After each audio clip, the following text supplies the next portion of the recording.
Сайн байцгаана уу? Өнөөдрийн бичлэгээр калий хлоридын давсны усан усмалд электролиз явуулж үзүүлэх болно. Электролиз гэдэг нь өөрөө аяндаа явагдах боломжгүй химийн урвалыг цахилгаан эрчим хүч ашиглан явуулах процесс юм. Хамгийн эхлээд калий хлоридын усан усмлыг найруулж бэлдэх шаардлагатай. Үүний тулд аналитик жин дээр 5 г хуурай калий хлоридын давсыг жигнэн авна. Мөн хуурай бодисыг тасалж авах зорилттой тусгай цаасыг ашигладаг. Бодисоо жигнэхдээ утгуур албахыг гартаа чанга барьж цаас ба жингийн гадуур асгахгүй тун болгоомжтой жигнэх ёстой юм. Химийн бодисыг хамгийн багадаа тэг зууны 1 г-ийн найрамшлалтай жин дээр жигнэдэг.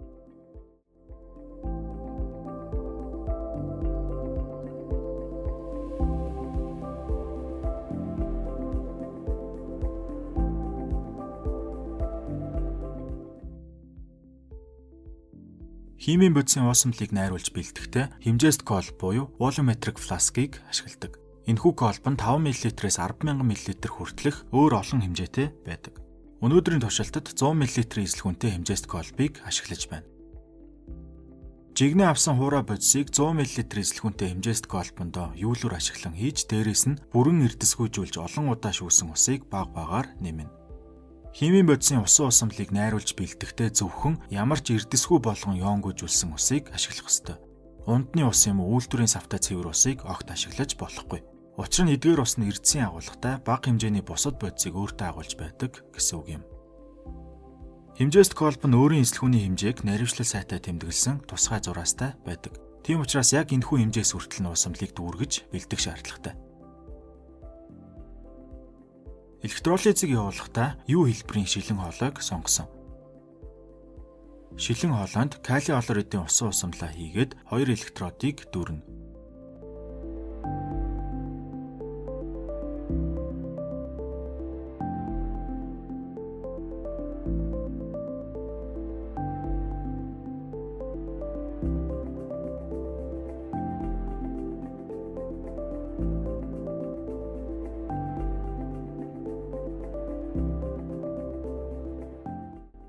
Энэхүү туршилтад нүүрстрөгчийн буюу балч чулуун электродыг ашиглаж байна. Бидний зурж бичдэг балын харандатай яг адилхан материал гэсэн үг.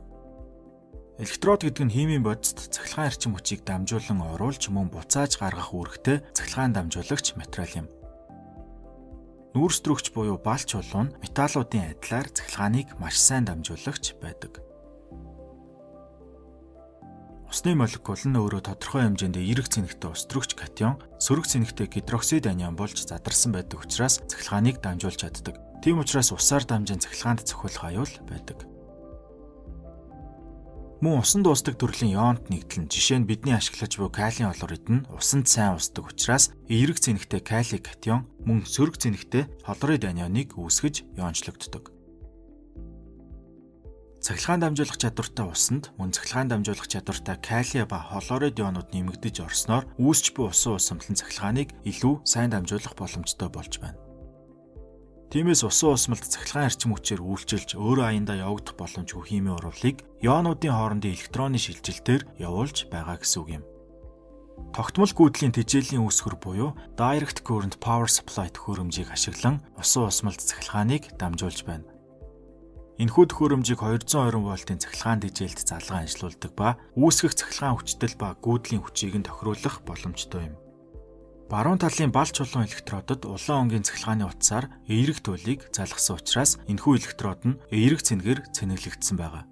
Энэхүү эерэг цэнэгтэй электродын орчимд усан усмалд агуулгадж буй сөрөг цэнэгтэй хлорид анионууд электроноо алдаж улмаар цэнэг гүйжиж хлорын хийг үүсгэж байна. Харин зүүн гар талд байрлаж буй хар цахилгааны утсаар сөрөг туйлыг залгасан сөрөг цэнэгтэй электродын орчимд усны молекул задралд орж устрөгчийн хий үүсэж байна. Калий хлоридын усан усамл нь саармаг орчинтой тул усан усмалд агуулгадах устрөгч катионы агуулга маш бага байгаа. Тиймээс усны молекул электроныг авснаар тэг цэнэгтэй устрөгчийн молекул үүсч мөн дагалдаж сөрөг цэнэгтэй гидроксид анион үүсэж байна. Баруун гар талын эерэг цэнэгтэй электродыг анод, харин зүүн гар талын сөрөг цэнэгтэй электродыг катод гэж нэрлэдэг. Анод дээр хлор хий үүсч электроноо алдаж буй учраас энэхүү урвалыг эсэлдэх хагас урвал гэж нэрлэнэ. Харин катод дээр устрөгч хий үүсч электрон авах ангижрах урвал явагдаж байна. Эсэлдэх ба ангижрах урвалыг нийтэд нь эсэлтэн ангижрах урвал буюу редокс урвал гэж нэрлэдэг. Баруун гар талын анод дээр холоорын хий үүсч буйг одоо шалгах гэж байна. Холоорын хий нь устрөгчөөс 35 дахин хүнд учраас устрөгчийн хий шиг хурдан дээш тэгдэж бөмбөлөг үүсэхгүй байгаа нь харагдаж байна. Мөн устрөгчийн хий нь усан дуусахгүй шууд шилэн савнаас гарч байгаа бол холоорын хий нь тодорхой хэсэг нь усан дуусч харин тодорхой хэсэг нь шилэн савнаас гарч байна. Холоор нь өөрөө маш хүчтэй эсэлдүүлэгч бодис учраас мөн устай уралд орж давсны хүчил ба гипохлорын хүчлийг үүсгэх тул усаар чиглэж норгосон хөх лакмус индикаторын цаасны өнгийг өөрчлөх ёстой. Хөх лакмусын цаасны чийгтэй гадаргууд холоорын хий наалдснаар эхлээд хүчлэг бодисууд үүсч өнгө нь улаан болоод дараа нь маш хурдан өнгө нь цайрч цагаан болох ёстой. Учир нь холоор нь хүчтэй эсэлдүүлэгч бодис учраас цаасыг цайруулж цагаан өнгөтэй болгож байгаа юм.